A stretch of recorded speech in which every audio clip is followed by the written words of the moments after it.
I won't deny my Igbo identity, Ohanaeze leader Azuta-Mbata replies critics. Senator John Azuta-Mbata, President General of the Apex Igbo socio-political organization, Ohanaeze, has firmly stated that nothing will ever make him deny his Igbo identity, dismissing recent criticisms against him as a result of misunderstanding. Speaking during a courtesy visit by the Opobo elder statesman for Sim in Port Harcourt on Monday, Azuta-Mbata emphasized his dedication to supporting Rivers State Governor Siminalayi Fubara and respecting the governor's office. Addressing the criticisms, he described them as baseless noise from those who lack understanding. I see my responsibility as building bridges. We must connect our people to a much larger platform for development, he said. Azuta-Mbata further stated, some people say they are from Benin, that their ancestry is Benin, and I say, that's fine, let's go there. We say that we have a relationship with the Igbo. I'm not going to deny my Igbo identity. Anyhow you like, talk from now till tomorrow. I'm not going to deny my ancestry. We are related. Why are you shouting me down? I bet you these criticisms will just naturally die down. He emphasized the importance of political inclusivity, stating, we must operate at the highest stage of this Nigerian project. We have to be able to access the powers that be. We must enjoy support from another perspective. Politics is played from Abuja and not here. It's when they finish from Abuja that they come here. I won't say everything today. A word, they say, is enough for the wise. Earlier, the chairman of Opobo elder statesman for Sim, Edwin Kokai Brown, congratulated Mbata on his electoral victory and commended his unwavering support for Governor Fubara, particularly during the impeachment attempt. Rivers State Chairman of Ohanaeze, Livingstone Wichi, hailed the visit as historic and a testament to Mbata's leadership over more than 100 million Igbos worldwide. Today, we have the tallest Ikwe son, both in height and stature, to be given this task to lead more than 100 million Igbos all over the world. This is the stone that the builders rejected, now the chief cornerstone, Wichi said, pledging continued support for Fubara. Nigeria's divide and rule games against the unity of Biafra.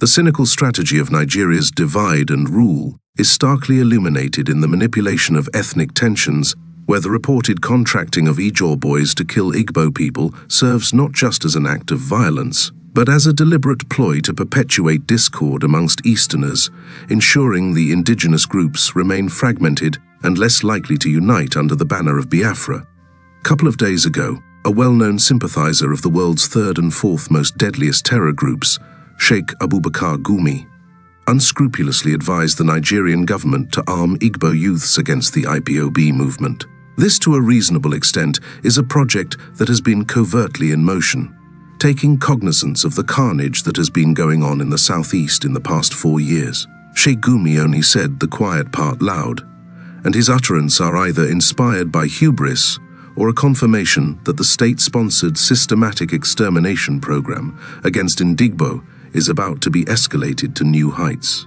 The Nigerian Authority, knowing fully well that it is almost impossible to successfully contract indigenous Igbo youths to do their bidding, they resort to using or enabling the political elites in the southeast to import the Igbophobic Ijaw boys under the rulership of Asari Dokubo to move around Imo State and other Igbo states to kill, maim and terrorize under the guise of combating the insecurity which the government sponsored to blackmail Mazi Nnamdi Kanu, IPOB, and the Eastern Security Network. And it is already happening. Few days ago, the internet was awash with chilling videos of the brutal slaying, lynching and massacre of an Igbo youth in Imo State, accused of being responsible or part of the criminals who terrorize the environ. Whatever be the crime, the style of his execution is horrible and amounts to war crimes and gross human rights violations. This style of indiscriminate and extrajudicial execution by state-backed mercenaries coincides with the Dark Council Sheikh Gumi whispered to the government to spur and fan the flames of intra-ethnic conflict amongst not only the Igbos, but more extensively the entire ethnic makeup of the eastern region. The applaudable success of IPOB in repelling the influx of Miyetti Allah terror groups, as well as the Boko Haram into the east, has sent furious resentment to the walls of Gumi, detailing that the presence of the Eastern Security Network under the sole proprietorship of the IPOB leadership, would not allow these unfriendly elements into the region for a proposed conquest.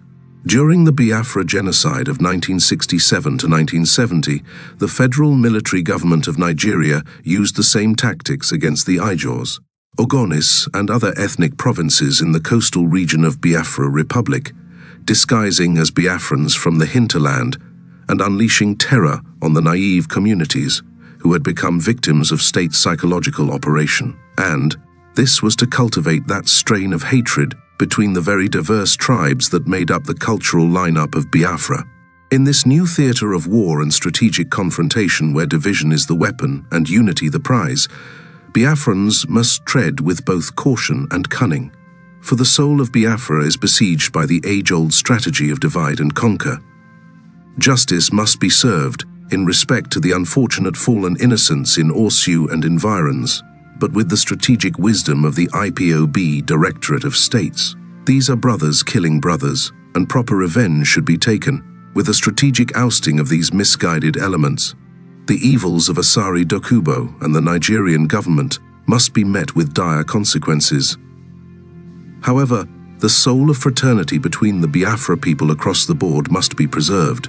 In the end, only a popular vote, referendum, will determine who is and is willing to be of the expected Biafra Republic. No one will be pleaded with, and no one will be lorded over. Stay tuned for more update, stay safe, and have a blessed day.